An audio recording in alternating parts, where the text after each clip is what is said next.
Let's start with a number that is impossible to truly comprehend. $850 billion. That is the Pentagon's budget for the year 2025. And if you add nuclear programs of the Department of Energy and other so-called defense items, the total comes to about $895 billion. And this is without additional appropriations. In July 2025, Congress added another $156 billion. The total? More than $1 trillion. For the first time in the history of the United States, the military budget officially exceeded $1 trillion. But what is a trillion? This number is so large that the human brain refuses to process it. Let's translate it. If you spent $1 million every single day, you would need almost 2,740 years to spend $1 trillion. That means you would have started spending before the birth of Christ and finished only today. Or look at it this way. The United States spends more on the military than the next 9 countries combined. In the year 2024, American military spending amounted to $997 billion according to the SIPRI methodology. That is almost 40% of all military spending on the planet. The world spent $2.7 trillion on armies, and nearly 40 cents of every dollar went to America. For comparison, China, the second largest military spender, spent $314 billion. Russia, even at the height of the war with Ukraine and with a record military budget increase of 36%, spent $149 billion. The United States spends 3 times more on defense than China. And this is despite the fact that China is the main threat the Pentagon uses to justify its appetite. Okay, $1 trillion is a lot. But where exactly does this money go? Officially, the budget is divided into several large categories. The first is operations and maintenance. This is approximately $340 billion, or 40% of the budget. This includes fuel for equipment, repairs, base maintenance, and training. Each military base is a small city with schools, shops, and hospitals. Costs rise sharply when troops are sent into combat zones. The second category is personnel, about $182 billion. Salaries, housing, and medical care for more than 2 million service members. Of these, 1.28 million are on active duty. The rest are in the reserves. Enlisted personnel receive about $88.6 billion in total. Officers receive another $43.8 billion. The third category is weapons procurement, $167.5 billion. Tanks, aircraft, ships, missiles. The fourth is research and development, $143 billion. New technologies, artificial intelligence, hypersonic weapons, space systems. The fifth is construction, $17.5 billion. New bases, barracks, infrastructure. If you add procurement and research and development together, you get about $310 billion spent on building up the arsenal. On procurement of major weapons systems alone, the United States spends almost as much as China's entire military budget.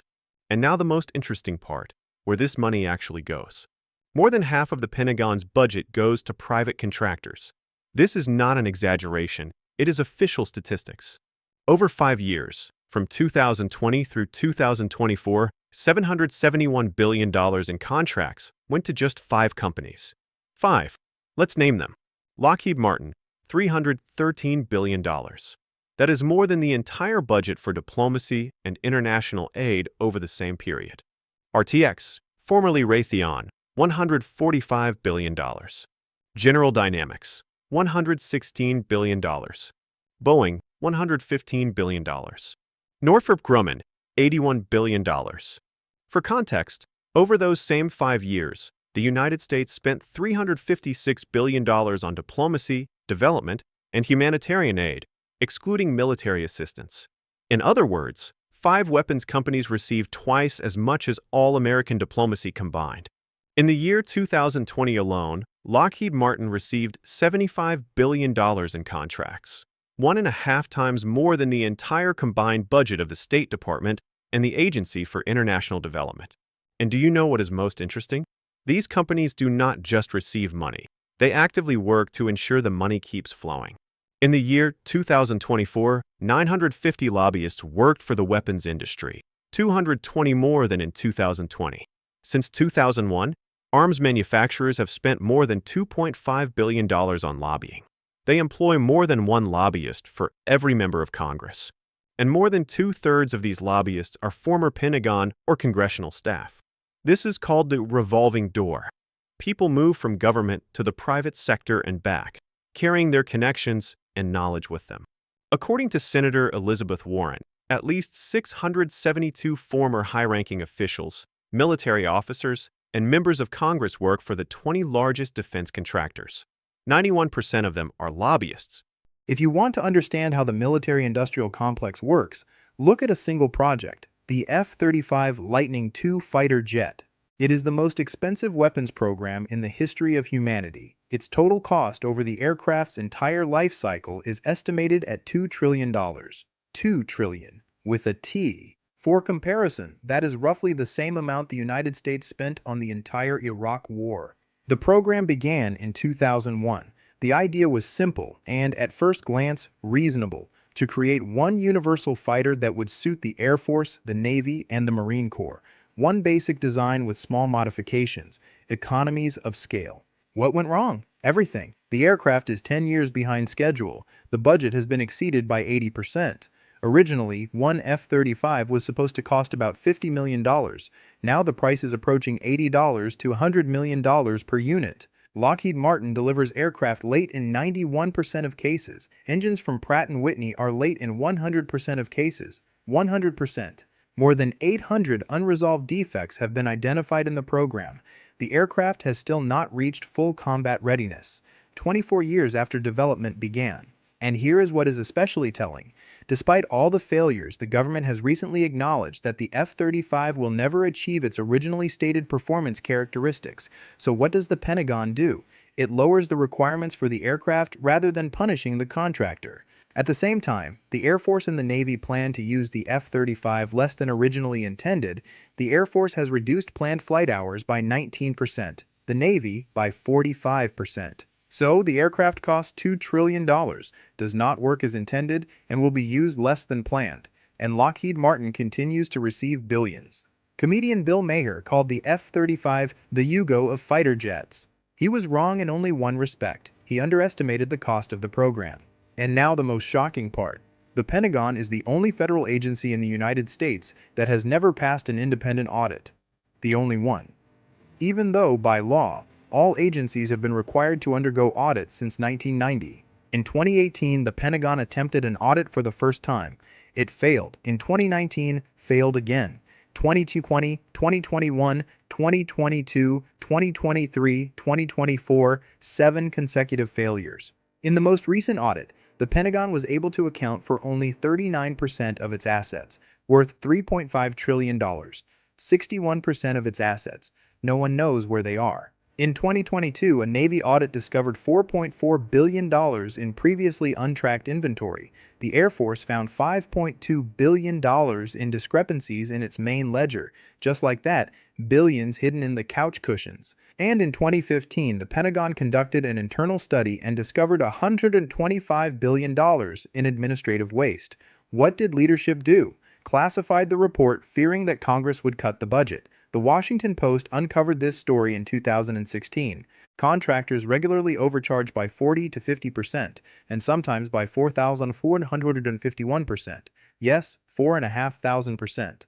The Commission on Wartime Contracting in Iraq and Afghanistan determined that $31 to $60 billion was lost due to fraud and waste.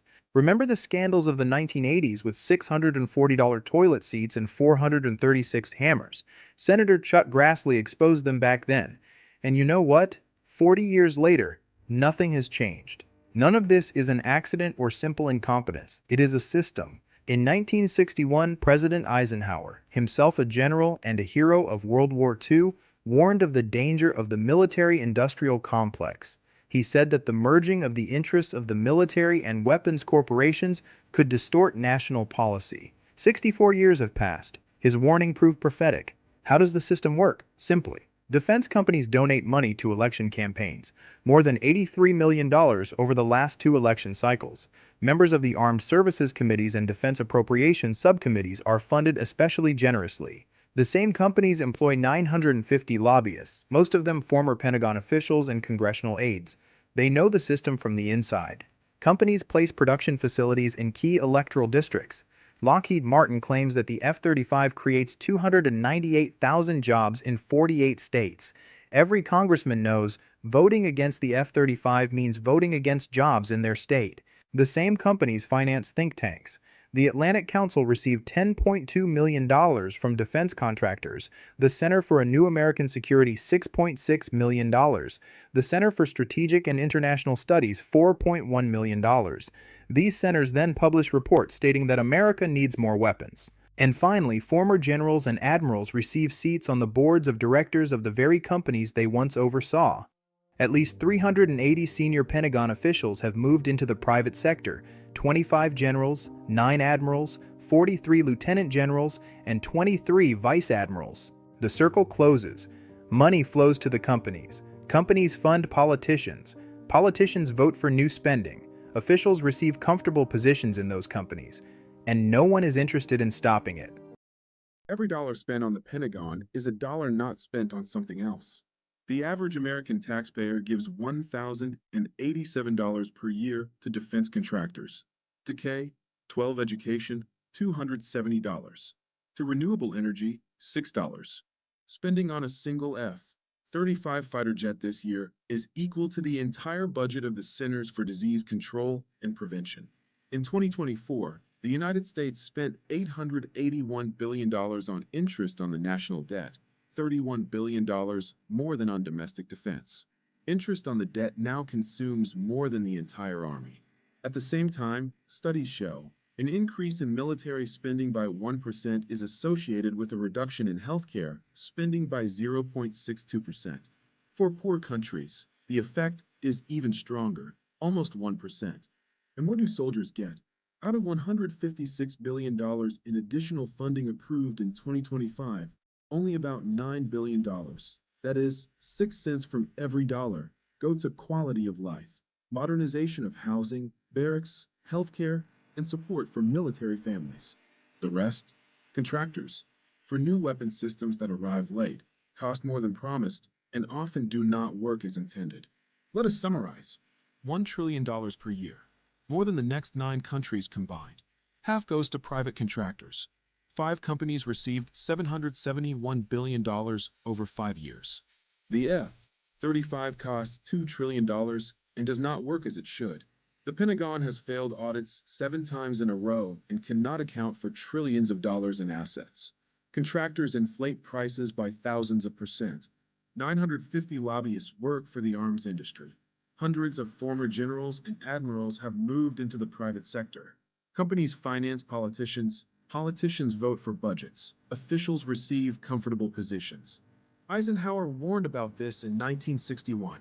He said, "Every gun that is made, every warship launched, every rocket fired signifies, in the final sense, a theft from those who hunger and are not fed, those who are cold and are not clothed." 64 years later, the military-industrial complex has only grown stronger. The system feeds itself, and as long as it works, it will not change.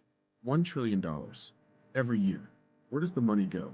Where it always has, to those who know how to get it.